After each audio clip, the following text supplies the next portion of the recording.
يا أبا عبد الله يا أبا عبد الله.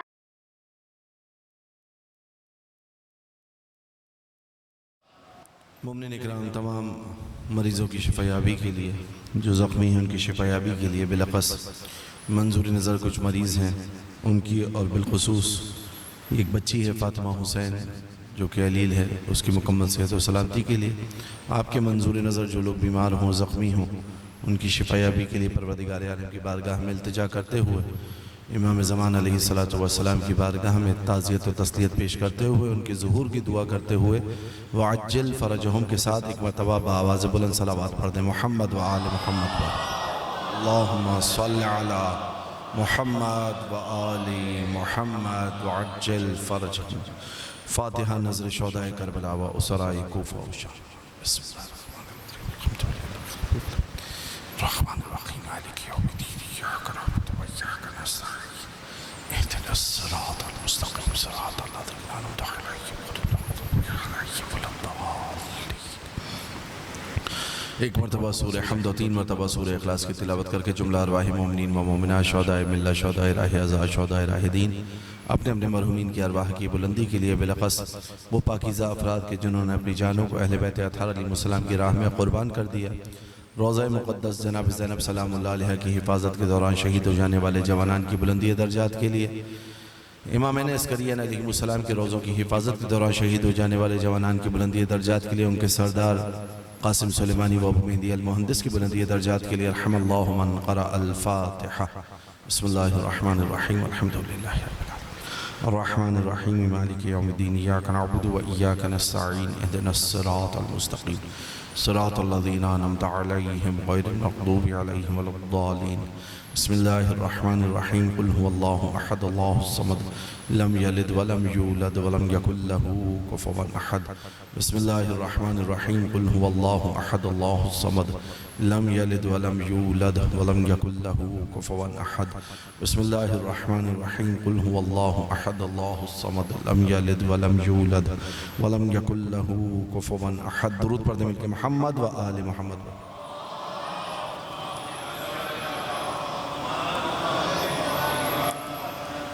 لا حول ولا قوة إلا بالله العلي العظيم. أعوذ بالله من الشيطان اللعين الرجيم.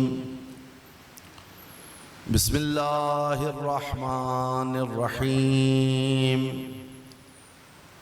الحمد لله رب العالمين بارئ الخلائق اجمعین مالک یوم الدین. الصلاة والسلام على اشرف الانبیاء والمرسلین خاتم النبیین رحمت للعالمین الذی دنا فتدل فکان قاب قوسین او ادنا سیدنا و مولانا ابی القاسم محمد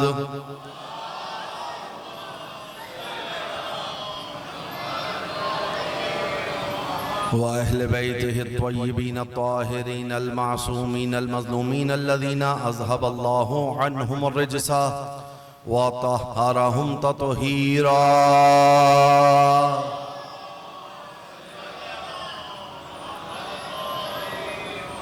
لا سیما بقیت اللہ العظم روحی و ارواح العالمین لتراب مقدمہ الفدا واللعنت الدائمت الباقیت الابدیہ علی عدائہم ومنکری فضائلہم وغاسبی حقوقہم اجمعین من یوم ظلمہم وعداوتہم وغضبہم الى قیام یوم الدین. اما بعد قال اللہ فاعوذ باللہ من الشیطان الرجیم. بسم اللہ الرحمن الرحیم. یا ایتها النفس المطمئنہ ارجعی الى ربک راضیۃ مرضیہ فادخلی فی عبادی وادخلی جنتی. درود پڑھیں مل کے محمد و آل محمد.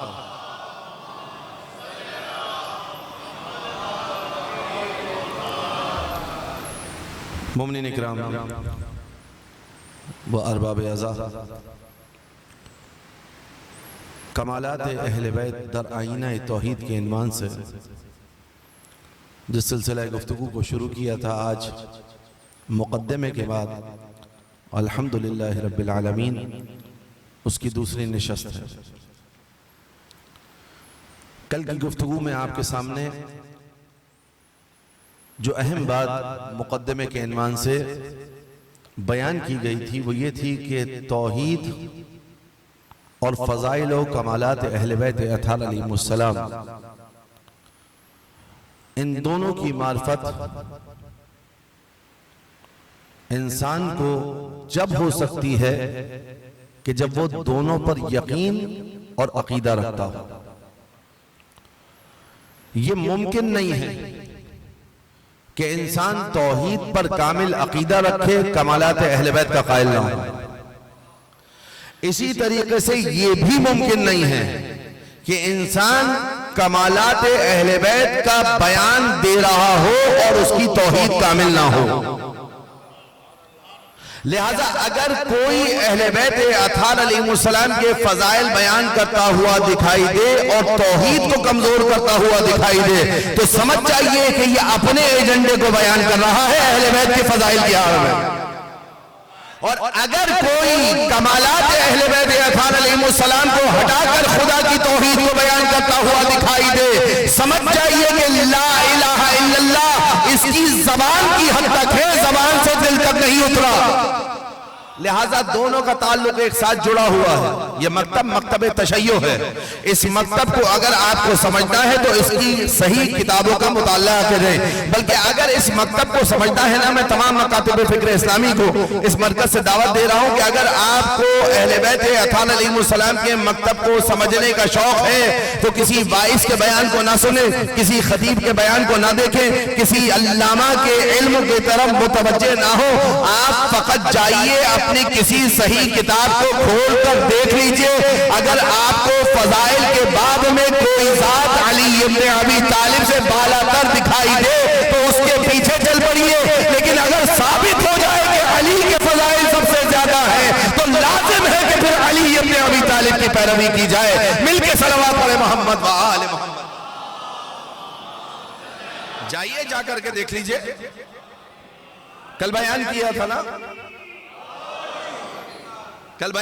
نا کہ اتنے فضائل چھپائے گئے، اتنے فضائل مٹائے گئے، اتنے کتب خانوں کو دریابود کر دیا، کتنے لوگوں کو قتل کر دیا گیا۔ لوگ تو چھوڑیے، عام خطیب تو چھوڑیے، عام باعث تو چھوڑیے، عام عالم تو چھوڑیے، صحابی رسول حضرت جندب، حضرت ابو ذر غفاری رضوان اللہ تعالی علیہ وآلہ السلام، علی ابن ابی طالب علیہ السلام کی محبت کی وجہ سے شہید کیے جا رہے ہیں۔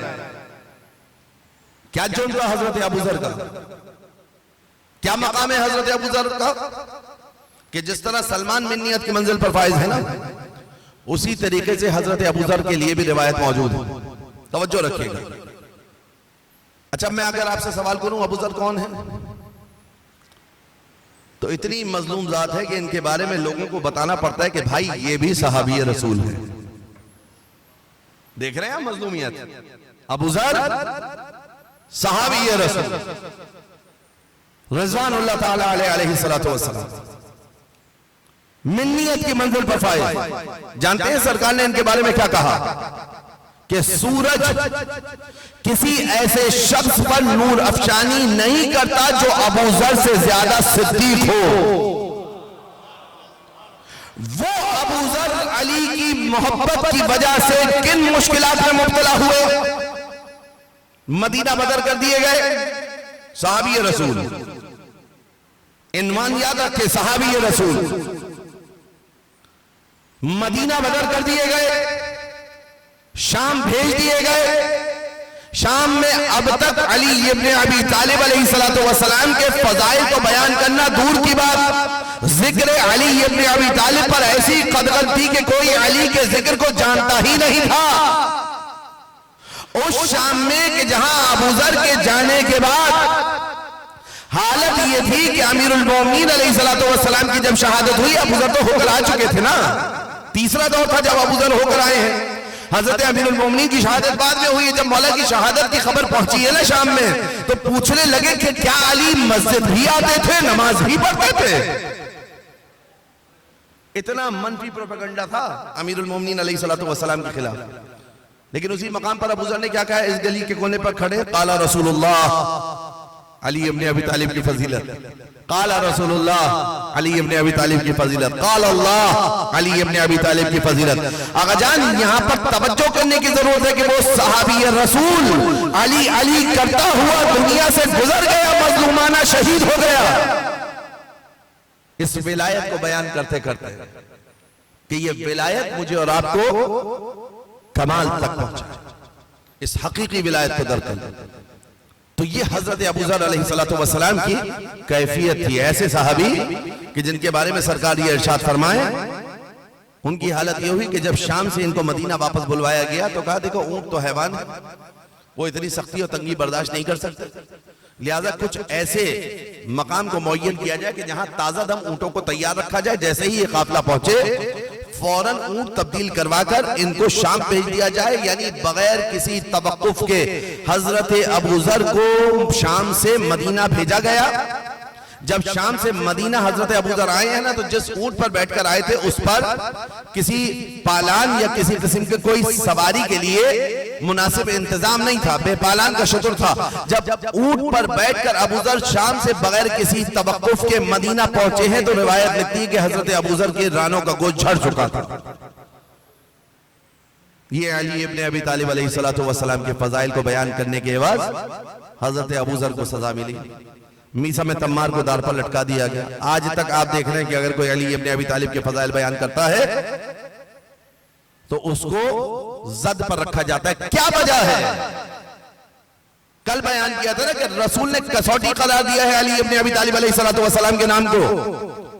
یہ کمالات اہل بیت اطہار علیہ السلام توحید کے ساتھ ایسے منسلک ہے کہ آپ ہم سے سوال نہ کیجئے کہ آپ مجلس اعزا برپا کریں, آپ محفل میلاد برپا کریں, آپ اصالہ ثواب کی مجلس پڑھیں, آپ کسی اور عنوان سے گفتگو کریں, لیکن گھوم پھر کر آپ غدیر و ولایت و علی ابن ابی طالب و جنگ خیبر و خندق و صفین و نہروان ان چیزوں کو اتنا کیوں بیان کرتے ہیں؟ تو ہم دست ادب جوڑ کر کہتے ہیں بابا ہم سے سوال نہ کرو کہ علی کے فضائل ممبر پر آتے ہی کیوں بیان کرنے لگتے ہیں. سوال جا کر رسالت محمد صلی اللہ علیہ وسلم سے کرو.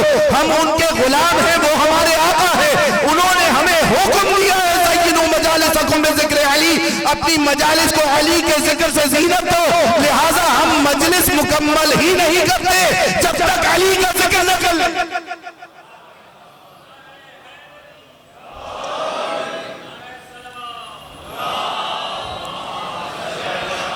ہماری مجلس مکمل نہیں ہوتی جب تک علی ابن ابی طالب علیہ السلام کا ذکر نہ ہو جائے. کیوں علی ابن ابی طالب کا ذکر کرتے ہیں؟ رسول اللہ صلی اللہ علیہ وسلم کی تاکید موجود ہے.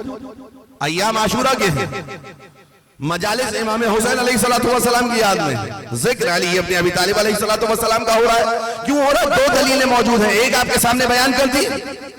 دوسری دلیل امام حسین علیہ السلام جب قیام کر رہے تھے تو امام حسین نے کیا کہا تھا؟ انی لم اخرج اشرا ولا بطرا ولا ظالما ولا مفسدا انما خرجت لطلب اصلاح فی امت جدی اريد ان امر بالمعروف وانهى عن المنکر واسیر بسیرت جدی وابی امیر المومنین, کہ میرا یہ قیام نہ شر کے لیے ہے, نہ فساد کے لیے ہے, نہ عقل کے لیے ہے. انما خرجت لطلب اصلاح فی امت جدی, میرا یہ قیام فقط اور فقط امت جد کی اصلاح کے لیے ہے. اريد ان امر بالمعروف, میرا ارادہ امر بالمعروف کرنے کا ہے, وانہا عن المنکر, نہیں عن المنکر کرنے کا ہے. اور یہ امر بالمعروف و نہیں عن المنکر میں کیسے کروں گا؟ واسیر بسیرت جدی وابی, میں اپنے جد رسول اللہ کی سیرت کا پابند ہوں, اپنے بابا علی مرتضیٰ کی سیرت کا پابند. لہذا ہم امر بالمعروف کریں گے حسین کی مجلس میں, لیکن ذکر علی ابن ابی طالب کے ساتھ مل کے صلوات پڑھ دے محمد و آل محمد.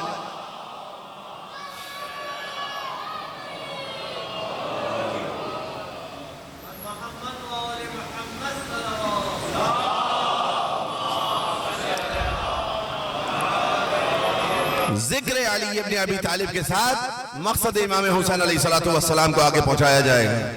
تقاضا ہے یہ کہ اپنی مجالس کو علی ابن ابی طالب علیہ السلام کے ذکر سے زینت دو. حدیث میں کیا ہے کیوں علی ابن ابی طالب کے ذکر سے زینت دو؟ سرکار فرما رہے ہیں ذکر ہو ذکری، اس کا ذکر میرا ذکر ہے، وذکری ذکر اللہ۔ توجہ رکھیے گا، موضوع ہمارا کیا ہے؟ کمالات اہل بیت در آئینہ توحید۔ اپنی مجالس کو علی کے ذکر سے زینت دو، کیونکہ اس کا ذکر میرا ذکر ہے، میرا ذکر اللہ کا ذکر ہے، اور اللہ کا ذکر کرنا عبادت ہے۔ آپ کریں گے علی علی، آپ کریں گے علی علی، ملائکہ لکھیں گے نبی نبی، خدا ثواب دے گا خدا خدا کا۔ علی کا ذکر عین توحید ہے، شرک کا شائبہ نہیں ہے۔ اگر علی کے ذکر کی آن لے کے کوئی شرک کی طرف بھیجے، سمجھ جائیے علی والا نہیں ہے، کیونکہ علی والا ہوتا تو خدا تک لے جاتا۔ اگر علی والا ہوتا تو خدا تک لے جاتا۔ علی ابن ابی طالب علیہ السلام کا مقصد کیا تھا؟ تمام تر زحمتیں کیوں اٹھائیں؟ ان تمام تر فضائل کے باوجود اہل بیت اطہار علیہ السلام کی زحمتیں آپ نے دیکھی ہیں۔ کائنات میں ہے کوئی ایسی قربانی دینے والا؟ کائنات میں ہے کوئی ایسی مصیبتیں برداشت کرنے والا؟ اچھا عموماً ہوتا کیا ہے؟ جب تھوڑا سا مقام و منزلت مل جاتی ہے، اپنے آپ کو شامل کر رہا ہوں آپ کے ساتھ، خود قائل جو ہے وہ سب سے بڑا سامع ہوتا ہے۔ اپنی بات جب کہہ رہا ہوں تو خود میرے کانوں میں جا رہی ہے، ذرا توجہ رکھیں۔ جب ذرا سا کوئی مقام مل جائے، حق کے میدان سے کیسے کنارہ کش ہوتے؟ کیسے کنارہ کش ہو جاتا؟ کہیں ایسا نہ ہو کہ رسوائی ہو جائے، ایسا نہ ہو کہ مشکل اٹھانی پڑے، ایسا نہ ہو کہ کوئی پریشانی برداشت کرنی پڑے۔ یہی ہے نا معاملہ۔ کس طریقے سے حق کے میدان سے اپنے اپنا دامن کو بچاتے ہوئے نظر آتے ہیں؟ آسان بات آپ کے سامنے بیان کر دیتا ہوں، تھوڑا لطف بھی آ جائے گا آپ کو، تھوڑی سنجیدگی بھی ختم ہو جائے گی۔ ایک صاحب زیارت پر ہمارے ساتھ تھے، ابتدائی زیارت سے انتہائی زیارت تک ان کا ایک ہی کام تھا کہ جدھر انہوں نے چہرہ دیکھا مولویوں کی تنقید شروع کر دی۔ پسندیدہ مشغلہ ہے نا ہمارے معاشرے کا کہ ادھر مولوی نظر آیا، ادھر ساتھ میں بیٹھے ہوئے کسی بھی فرد کے ساتھ، اور اگر نور و نلا نور اگر ساتھ میں بیٹھا ہوا فرد بھی مولوی ہو، پھر تو مولوی کی تنقید کرنے کا، اس کی برائی کرنے کا مزہ ہی کچھ اور ہے۔ ایسا ہی ہے نا معاملہ۔ تو قم میں ایک پل ہے، پل اہنچی کے نام سے، آپ لوگ جو جا چکے ہیں وہ جانتے ہیں، اور اگر نہیں گئے تو خدا بند متعالی آپ کو جلد از جلد معصومہ کی زیارت کرائے۔ اس کے نیچے سے عموماً پانی گزرتا ہے، مجھے نہیں معلوم کہ کہاں سے وہ رفایت لے کر آئے۔ کہنے لگے دیکھیں آقا یہ جو پانی گزر رہا ہے نا، یہ 70,000 گردنوں سے پر ہوگی۔ میں نے کہا اچھا یہ عدد دیکھا ہے؟ ہاں فلاں کی لائبریری میں فلاں وقت پر میں نے دیکھا تھا کہ 70,000 گردنیں اس میں ڈالی جائیں گی۔ میں نے کہا چلو تعداد تو مل گئی نا 70,000، مولویوں کی تعداد 70,000 آ گئی، عوام کا نہیں پتا کتنی زیادہ ہوں گی۔ تو اب جب بات آتی ہے دین کی، دیکھیں کس طریقے سے انسان بچاتا ہے اپنے آپ کو، توجہ کیجئے۔ کہا کہ جناب یہ مولوی ہیں، خمس کھاتے ہیں، زکوٰۃ کھاتے ہیں، آپ کے پاس اچھا فگر ہوگا، پیسہ بہت ہے۔ بہت اچھی بات ہے، تو آپ کا ارادہ ہے اپنے بچوں کو مولوی بنانے کا؟ کہا نہیں میں تو مولوی نہیں بناؤں گا۔ کیوں نہیں بنائیں گے جناب؟ جب ساری آسائشیں ان کے پاس ہیں تو بچوں کی بھلائی نہیں چاہیے؟ مولوی سب کھاتے بھی ہیں لیکن مولوی بناؤں گا بھی نہیں۔ تو بعض دفعہ ایسے مقدس سہارے سامنے آ جاتے ہیں جب دین پر عمل کرنے کی بات آئے اگر اس پرآشوب دور میں کمیوں کاس کے ساتھ ہی صحیح اگر یہ علماء کی زحمات نہ ہوتی تو آج یہ روایات کیسے پہنچتی کہ کتاب میں لکھا ہے زینوا مجالسکم بذکر علی، علی کے ذکر سے اپنی مجالس کو زینت دو. وہ لکھنے والا کوئی عام نہیں تھا، قال صادق قال الباقر کو لکھنے والا ایک مولوی ہی تھا. مل کے صلوات پڑھے محمد و آل محمد پر. لکھنے والا کوئی عام تھا،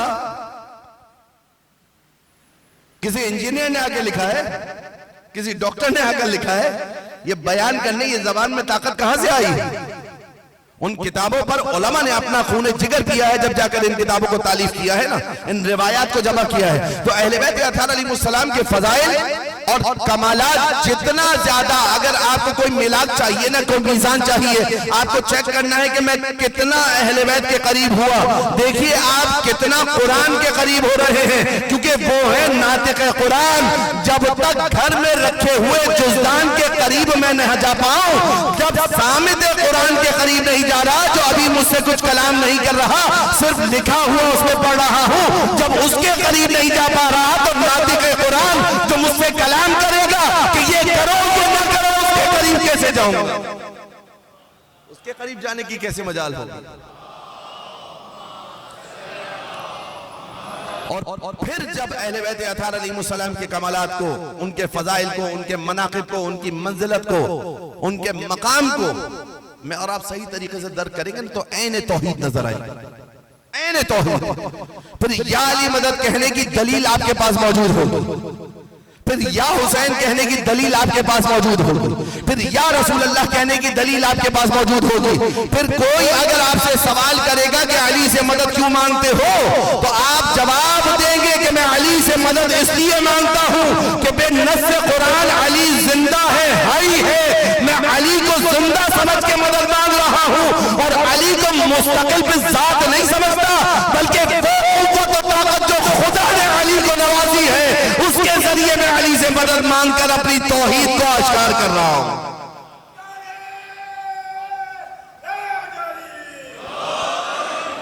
وہ قوت و طاقت. اللہم صلی علی محمد و آل محمد. میں اس قوت و طاقت کے ذریعے علی سے مدد مانگ رہا ہوں جو علی کے رب نے علی کو دی ہے. میں اس خدا کی عبادت کرتا ہوں جس کے آگے علی ابن ابی طالب اپنی پیشانی خاک پر رکھتے تھے. کیا ہوا یہ کہ اتنا شرک کہا گیا، اتنا شرک کہا گیا. کیسا شرک؟ آپ نے اگر کچھ چوم لیا جناب یہ شرک ہو گیا. میں آپ کو بتاتا ہوں شرک ہے کیا. اب جب آپ نے شرک و توحید کا باب کھول ہی دیا ہے تو اب آئیے سنیے شرک ہے کیا. علم کو چوم لیا، کہا جناب، جھک کر کسی کو سلام کر لیا جناب، ممبر کو چوم لیا، ہوتا ہے نا یہ. کہا اس کو چومنا بھی خلاف توحید، اس کو چومنا بھی خلاف توحید، علم کو چومنا بھی خلاف توحید. لیکن باطل طاغوت کے ہاتھ کو چوم کر ریال بٹور لینا ہے توحید. باطل، فاسق، فاجر اور کتنے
جو ہم علم کو چومتے ہیں نا یہ عین توحید، یہ جو ہم شاعر الہی کی تعظیم کرتے ہیں عین توحید ہے، تابوت کو چومنا عین توحید ہے، منبر کو بوسہ دینا عین توحید ہے۔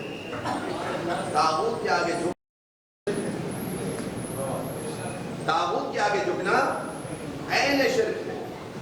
جانتے ہیں توحید اور شرک ہے کیا؟ توحید اور شرک کہتے کسے ہیں؟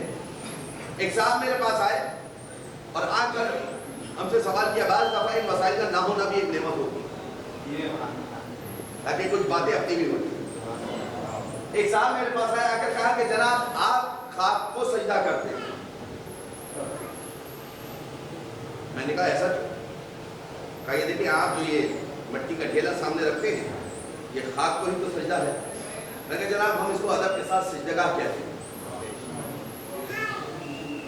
اور سجدگاہ کا معنی ہے کہ جہاں سجدہ کیا جائے۔ میں نے کہا آپ یہ کیسے کہہ سکتے ہیں کہ ہم اس کو سجدہ کریں گے، ہمیں سامنے رکھنے کی علت کیا ہے؟ میں نے کہا تو کیا میں یہ کہہ سکتا ہوں کہ آپ قالین کو سجدہ کرتے ہیں؟ کہہ سکتا ہوں کہ آپ قالین کو سجدہ کرتے ہیں؟ کہا نہیں ہم تو قالین پر کرتے ہیں۔ میں نے کہا اپنے لیے جس پر کو آپ نے لگایا ہے ہمارے لیے بھی وہی پر لگ جاتے ہیں تو اس کی حکمت سمجھ میں آ جاتی ہے۔ میں نے کہا اس کی ادلہ جو فقہی طور پر موجود ہیں وہ آپ کی سمجھ میں نہیں آئے گی کیونکہ آپ قالت صادق قالت باقر کی فقہ کو چاہتے ہی نہیں ہیں۔ آپ کو استاد کی فقہ اچھی نہیں لگتی، شاگرد کی فقہ اچھی لگتی ہے۔ ہمیں استاد کی فقہ، اور استاد بھی وہ جو امام معصوم ہو، اس فقہ سے وابستہ ہے۔ میں نے کہا کہ میں آپ کو فقہی دلیل دوں گا تو شاید آپ کی سمجھ میں نہ آئے۔ جس زمانے میں یہاں امام جماعت تھا اس زمانے کی بات، میں آپ کو اگر روایات سناؤں وسائل شیعہ سے لا کر تو آپ کو کیا سمجھ میں آئے گا کہ ہم کیوں سجدہ کرتے ہیں۔ میں آپ کو ایک عقلی دلیل دیتا ہوں نقل کے حوالے سے، نقل سے مراد جو کہ مکتوب ہو، یعنی نقل کی گئی ہو، قرآن و حدیث کو نقلی دلیل کہتے ہیں۔ کہنے لگے دیجئے۔ میں نے کہا آپ نے سنا ہے نا کہ اللہ نے جب حضرت آدم علیہ السلام کے مجسمے کو تیار کیا تو تیار کرنے کے بعد سب سے کہا کہ سجدہ کرو۔ سب نے سجدہ کیا، سارے ملائکہ نے، سب سے مراد عالم کو ہٹا کر سب نے سجدہ کیا مگر الا ابلیس۔ ابلیس نے سجدہ نہیں کیا۔ کہا کیوں نہیں کیا؟ میں نے کہا قرآن نے کہا کہ ابلیس آ کر پروردگار عالم کے سامنے کہنے لگا خلقتنی من نار، اے اللہ تو نے مجھے آگ سے خلق کیا ہے۔ توجہ رکھیے گا، دھوکہ مت کھائیے گا۔ کل 4000 سال کی 2 رکعت نماز بتائی تھی نا، آج خالق بھی مان رہا ہے، کہہ رہا ہے خلقتنی، تو نے مجھے خلق کیا آگ سے، یعنی خالق تو ہی ہے۔ اب آپ ابلیس کو مواحد کہہ سکتے ہیں، خالق تو مان رہا ہے۔ کیا کہہ رہا ہے؟ خالق تو ہی ہے۔ خلقتنی من نار، تو نے مجھے آگ سے خلق کیا، وخلقتہم من طین، اور اس کو مٹی سے خلق کیا۔ میں نے کہا آپ کو ہماری فقہی دلیل سمجھ میں نہیں آئے گی، بس اتنا سمجھ لیجئے ہم خاک پر سجدہ کر کے بتاتے ہیں کہ شیطان نے اسی مٹی کو سجدہ کرنے سے انکار کیا تھا نا۔ ہمارا تعلق نہ شیطان سے ہے نہ شیطان والوں سے۔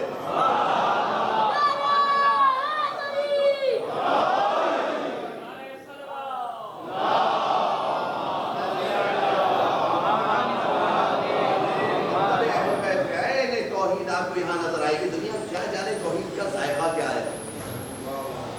یہ جو اتنا توحید توحید توحید شرک شرک شرک کے نعرے بلند کرتے ہیں، آپ نے کہاوت سنی کہ بعد اچھا بدنام برا، جو واقعاً موحد تھے ان کو مشرک کہنے لگے، اور جن کے عقائد شرک و خلق سے لبریز ہیں وہ عین موحد بنے ہوئے۔ کبھی مدینہ جانا ہو تو دیکھیے گا، کبھی مدینہ جانا ہو تو سوال کرے گا کہ آپ نے انگوٹھی کیوں پہنی؟ بابا تم نے اگر اتنی ہی روایات پڑھی ہوتی تو تجھے پتا ہوتا ہے کہ انگوٹھی پہننا سنت رسول خدا ہے، مگر تم نے یہ کہہ کر چھوڑ دیا کہ اس سنت پہ عمل کیونکہ ہم کرتے ہیں اس لیے ہم نہیں کریں گے۔ تو جب دین کی بنیاد ہی یہ ہو کہ جو یہ کرتے ہیں وہ ہم نہیں کریں گے تو ہمیں اطمینان ہے کہ آپ ماتم نہیں، ہمیں اطمینان ہے کہ آپ خاک پر سجدہ نہیں کرتے. ہمیں اطمینان ہے کہ آپ اہل بیت اطہار علیہ السلام کی عصمت کے قائل نہیں ہیں، کیونکہ آپ نے تو بنیاد ہی رکھی. جب بنیاد ہی اوپر ہو تو کیا ہو؟ یہی نتیجہ ہو. لیکن جب بنیاد حق پر ہو، کتنے ہی حق شناس ہو ہیں جو کتابوں میں مطالعہ کرتے، اپنی کتابوں میں، نہ ہماری کتابوں میں، اپنی کتابوں سے مطالعہ کرتے آج کے در تک آئے. کل میں نے بیان کیا تھا جب اشار بیچ کیا تھی، یہ بتائیے رسول اللہ سے ایک فاطمہ کمراٹی کی کھڑے ہو. پھر تو میرا موقف اور ثابت ہو رہا ہے کہ چار تھی مگر ایک کے احترام میں کھڑے ہوئے. نہ صرف یہ کہ کھڑے ہوئے بلکہ آگے بڑھے، نہ صرف یہ کہ آگے بڑھے بلکہ ہاتھوں کو تھاما، نہ صرف یہ کہ ہاتھوں کو تھاما بلکہ ہاتھوں کا بوسہ لیا، نہ صرف یہ کہ ہاتھوں کا بوسہ لیا، فاطمہ کا ہاتھ تھام کر اپنی جگہ پر فاطمہ کو بٹھایا، خود فاطمہ کے پہلو میں بیٹھ گئے.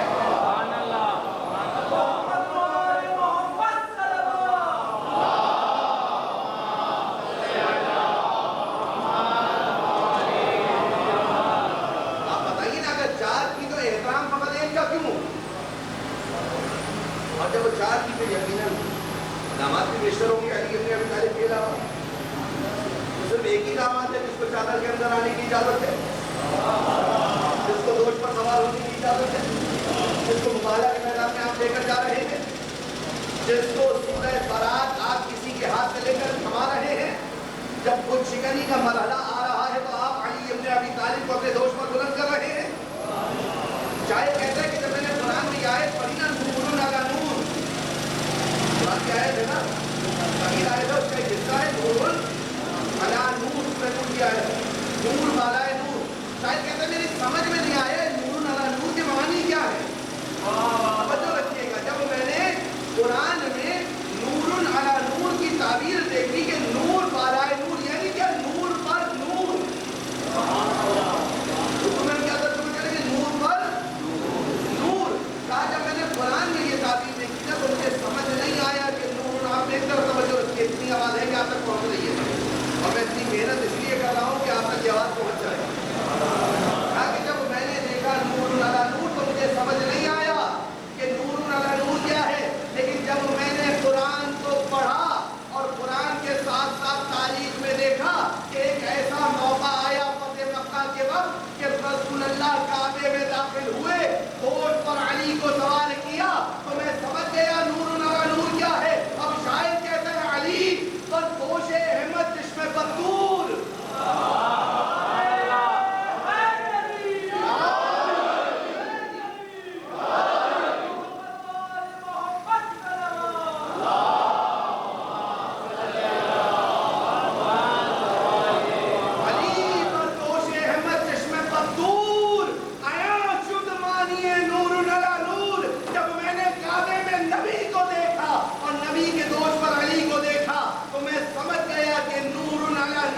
یعنی نور بالائے نور، یعنی نور پر نور علی ابن ابی طالب کی ذات.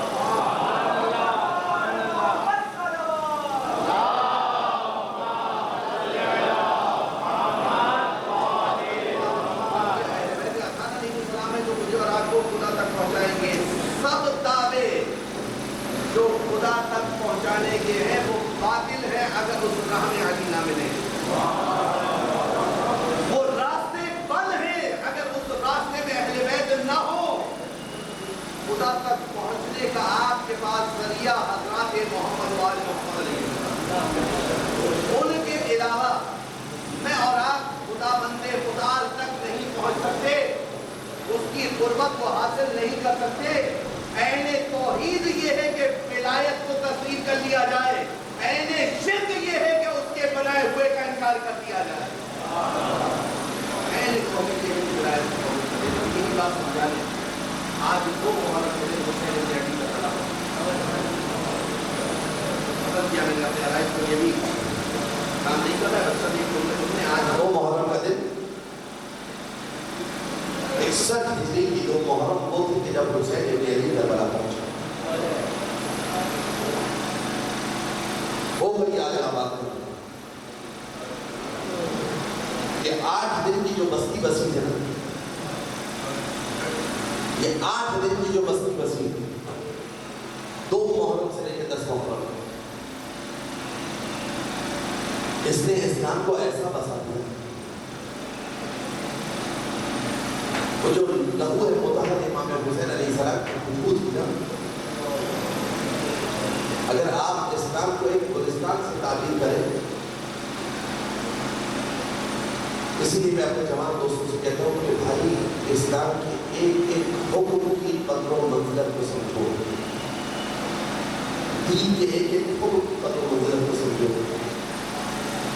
اگر آپ اس کو نخلستان تصور کریں نا تو اس نخلستان کے، اس گلستان کے ہر شجر کی جڑ میں کہیں اکبر کا لہو نظر آئے، کہیں قاسم کا لہو نظر آئے، کہیں اور محمد کا لہو نظر آئے گا۔ اس دین کی گلستان کو حسین ابن علی علیہ السلام نے اپنے خون سے سینچا ہے،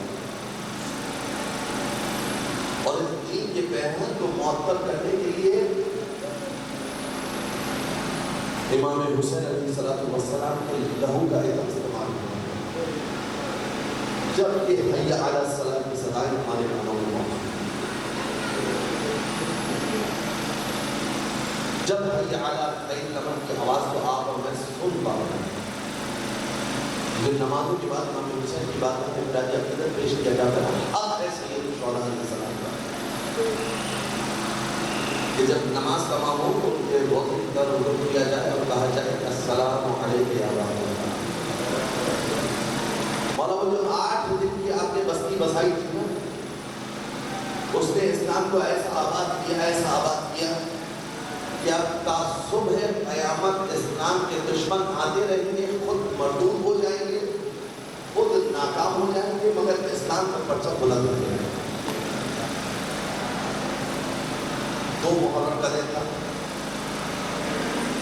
جب امام حسین علیہ السلام کا کاروان کربلا پہنچا۔ راستے میں ایک مقام ایسا آیا، مقام شراب سے آگے امام حسین علیہ السلام نے جب دھول کے لشکر کو پانی پلا دیا، نماز کا وقت آیا، امام حسین نے اس کو اپنے لشکر کو نماز پڑھاؤ، اپنے کاروان کو نماز پڑھاؤ۔ جانتے ہوئے کیا جواب دیا کہ رسول اللہ آپ نماز پڑھنا ہے اور ہم اللہ سے عبادت کریں، آپ کی ابتدا میں پڑھیں گے، یہی عادات کے جو ہر نار سے دور کی طرف لے آئے۔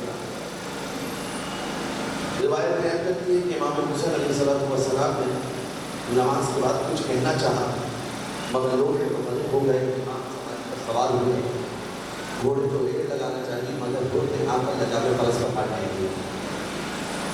امام نے ایک نگاہ کی ان پر کہا سکلہ قوم ہو گیا ہوا ہے، حضرت امام میرے ماقام میں بیٹھے۔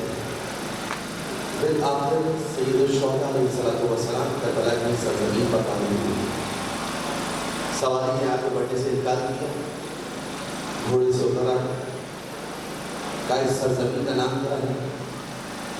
کسی نے کہا کہ مولا اس سرزمین کو مادیہ کہتے ہیں۔ پھر پوچھا اس سرزمین کا نام کیا ہے؟ کہا مولا اس سرزمین کو قاضریہ کہتے ہیں۔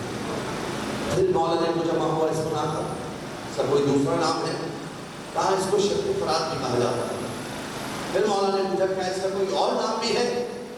تو ایک بوڑھا شخص کھڑا ہوا کہنے لگا مولا اس کو کرب بلا بھی کہتے ہیں۔ امام حسین علیہ السلام نے کہا اعوذ باللہ من الکرب والبلاء، میں خدا کی پناہ چاہتا ہوں کرب سے اور بلا سے۔ یہ کہہ کر امام حسین علیہ السلام گھوڑے سے اترے اور زمین کی طرف اشارہ کر کے کہا واللہ ہا ہنا محط رحالنا، خدا کی قسم یہیں پر ہماری سواریاں بٹھائی جائیں گی، یہی وہ جگہ ہے کہ جہاں ہمارے بچوں کو ذبح کیا جائے گا۔ واللہ ہا ہنا یذبح اطفالنا، یہ وہی جگہ ہے کہ جہاں ہمارے بچوں کو ذبح کیا جائے گا، یہ وہی مقام ہے کہ جہاں ہمارے حرم کو اسیر کیا جائے گا۔ بس امام حسین علیہ السلام نے قریب قبیلے والوں کو بلایا، بنی اسد کا قبیلہ آیا جن کی یہ زمین تھی۔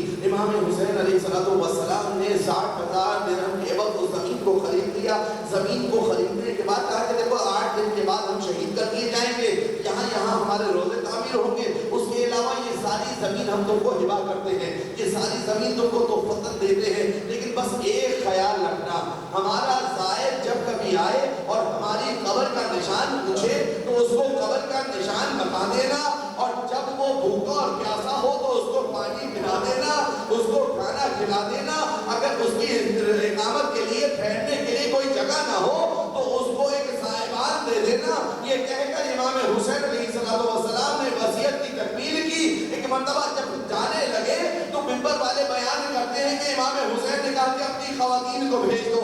اب جب خواتین آئی نا تو زبان قال سے کہو گویا امام حسین نے سمجھایا ہوگا کہ میں زینب کا بھائی ہوں, میں فاطمہ زہرا کا بیٹا ہوں. ایک مرتبہ امام حسین علیہ السلام نے گویا فرمایا کہ سید الشہداء 8 دن کے بعد حسین شہید کر دیا جائے گا. دیکھو اگر تمہارے مت آنے سے گھبرائیں تو وہ پانی بڑھنے کے بہانے آنا, ہماری لاشوں پر خطوں کا چاک ڈال کر چلی جانا. پھر کہتے ہوئے کہا گیا کہ بچوں کو بھیج دیا جائے. اب جب بچے سامنے آئے نا تو مولا نے گویا فرمایا, کہنے لگے کہ دیکھو ہمارے لاشے پر کھیل کے بہانے سے آنا, ایک مشت خاک اٹھانا اور آ کر ڈال دینا, ہمارے لاشے کھلے آسمان کے نیچے نہ رہے. یا عوام اللہ